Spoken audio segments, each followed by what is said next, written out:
thanks for taking the time and coming up and making the trip out to see us. So why don't you maybe start by giving the people a little bit of your background, kind of what you're focused on, and what some of those things are that you've learned and that are important to you in your current role. Perfect. Firstly, thanks to Talview for inviting me here, and I'm really happy to see so many people who are interested in the space of AI and HR. The intersection is a very, very interesting domain for us. At HDFC Bank, I'm part of the innovations team, and we are a really exciting bunch of about 30-odd people who get to go and play with new tools, right? So we are like in this huge organization, and we have carte blanche to do what we want, within obviously some limits. Our team specifically looks at a lot of emerging technologies, and AI is one of them. It's one of the key technologies that we are looking at, and the mandate for us is to create a AI-first experience for customers. So we are looking to work with a lot of vendors like Talview to bring AI to the forefront of banking, to ensure that even before our customers reach a human layer, for almost all transactions, their first point of contact is AI, right? And not so much that we are trying to make banking non-personal, but it's to ensure that the first level of touch has a lot higher consistency, lower error rates, and the delay and the TAT that is very critical to banking is something that is very, very low. In the last 3 odd years, we've been able to evaluate close to 300 startups, and we are actively working with about 60 plus. Hopefully that number will keep going up. Yep. So that's a quick snapshot. Great. No, absolutely. And talk to us specifically about the kind of the relationship that we've established. What were some of those pain points that got you thinking, hey, we need to address this, and if we can do it in an automated fashion, let's do that? What were some of those things that you were looking to address, and how did you come about going down the path of us engaging with you? Perfect. So HDFC Bank now is more than 100,000 employees, and we've been clocking a growth of between 15 to 20% year on year.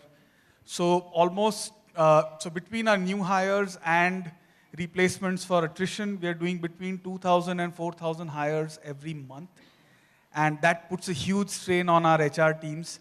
A lot of you are from HR, and you all know the pain. And the other interesting thing is that a lot of our hires happen at the sales officers and the RM level, which is linked to branches usually. So it's across India. Between our ATMs and branches, we now have a footprint across about 15,000 different centers in India. So we had a location challenge, and we had a huge volume challenge. And obviously, our top recruiters couldn't be at the same place at the same time. And therefore, clearly there was a need for technology to step in and ensure that the process becomes seamless, the quality of hires improve, and the net that we could actually go and pick out our people from was increasing, yet the short list was becoming more narrow. So we wanted to make our funnel wider at the top and more narrower at the bottom. That's where we looked at artificial intelligence as something that could step in. And we evaluated about 5 to 6 different vendors, and Talview was one of those, I think, initial teams that we got in touch with. And the process of moving from evaluation to POC to scale up was really seamless, and that's where we are now. We've seen amazing success rates, so 80% plus in terms of match rates. Our HR business partners are very happy and looking to build it out now to scale. Great. Well, it's always good to talk about awards and everything. You can see on the screen here that together with HDFC Bank, Talview won the Best HR System Project Award from the Asian Bankers Association. So that is terrific for 2017, and we owe it obviously to the partnership. And thank you. But I think what's most important is what happened that got us to this point to do that. So you touched on it a little bit. Talk a little bit more about some of those innate challenges that you're having that said, you know what, we're going to go with Talview to try to do this, and here's actually what had happened that got us, not only to the time to hire really dropped by 80%, which is obviously very significant, but also the accuracy of that. So talk a little bit about that process and some of those things. Absolutely. So one of the biggest challenges we face as an innovation team is to take mature solutions to our business owners. And what we are seeing is, like with every other technology and every other place moving to a instant gratification model, our business owners also want something which is ready today, right? So no one wants to write specification documents, no one wants to give any sort of requirements. They want you to go and tell them, this is what works, and we'll make it work for you. And therefore, the readiness of the Talview solution, to come on board and start working from day one was very critical. And that's something which was the first tick box for us. The second piece was to be able to integrate with the system and the IT stack that we work with. And that was very important. So for an organization of HDFC's scale, it's very important that we get technology, compliance, security correct. And without getting those ticks in the box, we can't move forward. Basically, if there's no IT, there's no security, the solution is just scrapped, no matter how critical the solution is. So getting past those toll gates was, again, very important, and very happy to say that Talview came through for us there as well, and we were able to roll out easily.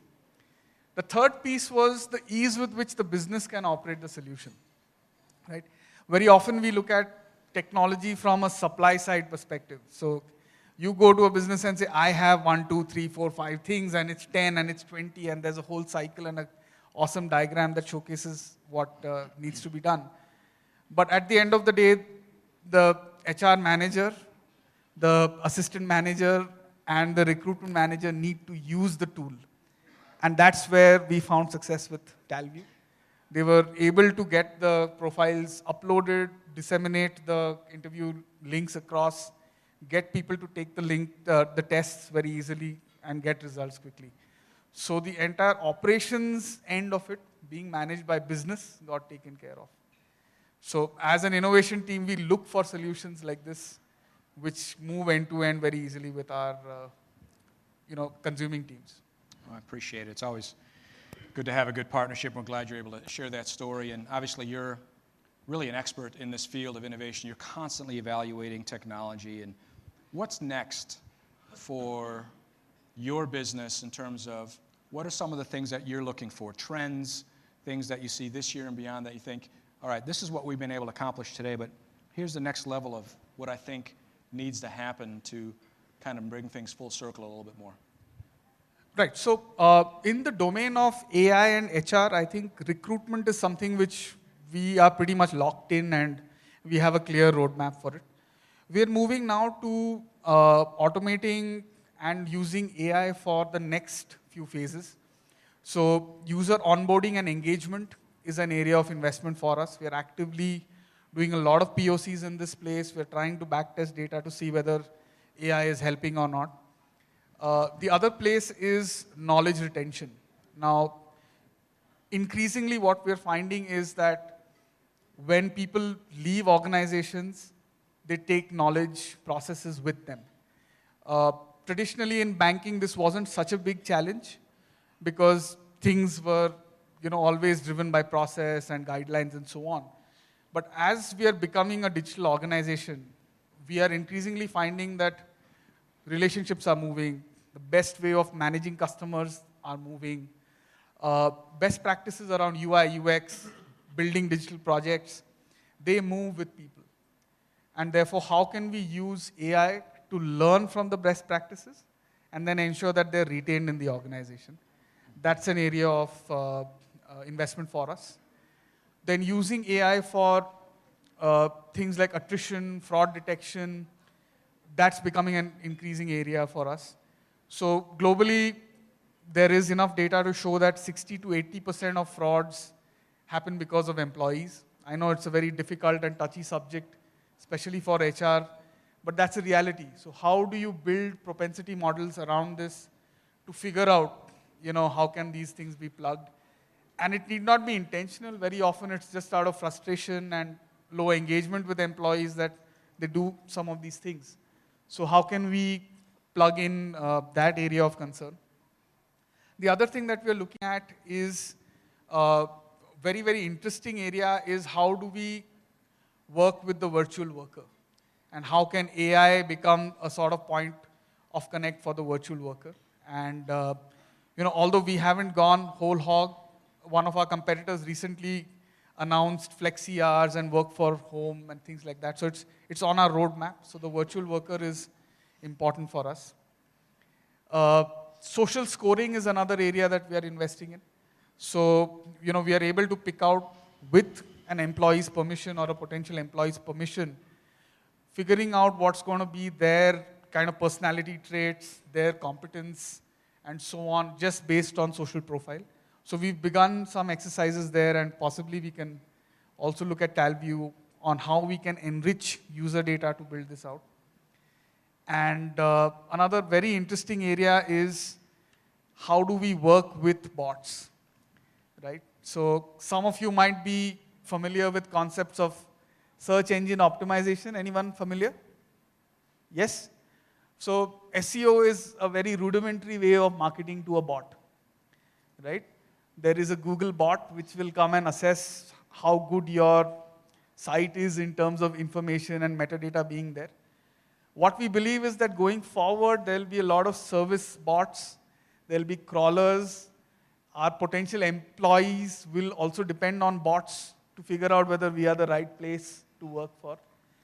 And therefore, we are investing in areas that will ensure that we are able to market to those bots, engage with those bots in a better manner. Recently, Saudi Arabia also inducted their first AI citizen. So this is a future investment area for us is, how do you ensure that digital entities also become part of our offering? Yeah. So, this kind of gives you a little bit of a roadmap in terms of how we develop the process, and obviously the things that we talked about is, the time spent, the costs incurred, and all those things that we impacted.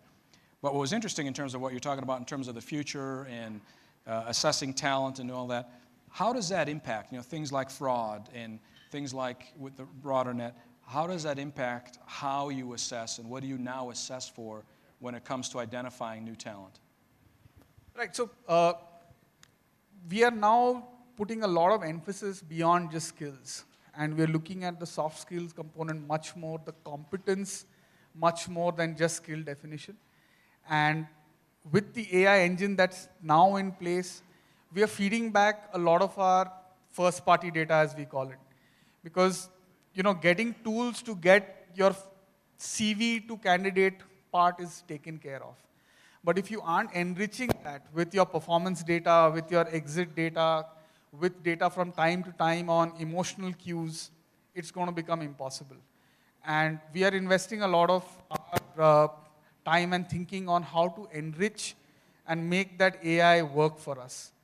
So we were just discussing over the break that for us the mandate is to adopt a CRM approach to employees. So all the tools that we would use to attract, retain, and make our customers into advocates, all those tools with the AI layer will move to the HR side as well. So it's very important for us to give our best attention, our best technology to employees as well. What about things like culture fit? So precisely. So, that's becoming a larger segment in terms of our weightage when we are looking at screening and things like that. Mm-hmm. And more importantly, I think Vivek mentioned it earlier, is get your data right? So we might put the variables in place, but during our appraisals, are we capturing that information? That's more important. Mm-hmm. Because till a few months back, your appraisal sheet wouldn't have culture fit as a variable, right? Who knows? But until you get that data from time to time, you'll never be able to backtest. Mm-hmm. So it's important that you put your money where your mouth is. So if someone is low on skills but high on culture fit, you need to have a policy to address that situation. Yeah. Right. Yeah. And then final question, obviously we talked about, the transition and everything. When you look at, one of the biggest challenges that organizations typically face when adopting a new system, a new product, a new way of doing things is, organizational change management and getting people to adopt. What did you guys do internally to communicate that message? How was it driven? And how did you force adoption of a solution that ultimately, in hindsight, you can say, wow, I wish we would have done this sooner, but we finally did it and it paid off, but getting there sometimes is tough for organizations. How did you guys handle that? Perfect. So, couple of rules of thumb. First thing was that we are now doing most of our solutions mobile first. And we found that just making any solution available on mobile drops a lot of barriers.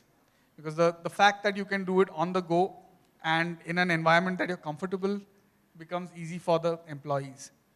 More importantly, most of our stakeholders have been screaming for information on their mobile phones. So we got a top-level buy-in, we got the middle-level buy-in, as well as feet-on-street buy-in, just by moving to mobile. The second thing for us was to focus on a 10x improvement in experience. So we spend a lot of time on figuring out what's the current process and how can we make it 10x simpler. Yeah. And that's the mandate, and which is why Talview worked for us, because it started out of the box. We didn't have to think about it. The links went, assessment happened, and our teams could use it. Compared to an erstwhile SAP deployment, which would have multiple logins, 3 months of configuration, links going out, not working in remote destinations, and so on. So simplicity was very, very critical. And the third thing was to put ROI upfront, right? So we ensure that 70% of the projects we evaluate have a clear business justification. 30% we keep for experimentation, failure, and future. But 70% of the work that we do has a clear ROI, which is signed off from businesses. And the second there's money on the table, there is very low resistance. Yeah, no, that's great. And last question, what is maybe one piece of advice that you have for the audience here that is, looking at technologies, regardless of what it is, something like Talview or something else, anything. What is one piece of advice you give them out there in terms of what they should focus on to make sure that it's going to end up being a success? Because there's always a lot of eyes and fingers pointing at HR and talent acquisition, you're costing us money. What is one piece of advice you would give them based on your experience? Perfect. So there's this quote which, I'm forgetting the reference, but it goes like this, that if you want a great idea, have many ideas, right? So my advice to a lot of the team members here is you've got to keep testing a lot of things. There is no magic bullet, and even the technology like AI is not a magic bullet. You have to constantly keep testing. So have a future budget, have a failure budget, and keep testing. That's the only way you'll get that one solution that is a real hit for the business. That's something that's worked for HDFC. And I meet a lot of customers who keep telling us, oh, I haven't been to a branch, everything is digital. There are a few complaints, but by and large, I'm happy, I can do my things. That's because we have this huge pipeline of ideas we're constantly evaluating. And the organization is built to accept some bit of failure around it. So like I said, 30% we just earmark for failure, future thinking, because one or two of those ideas will become the next big thing for us. Good advice. Great. Well, Devatanu,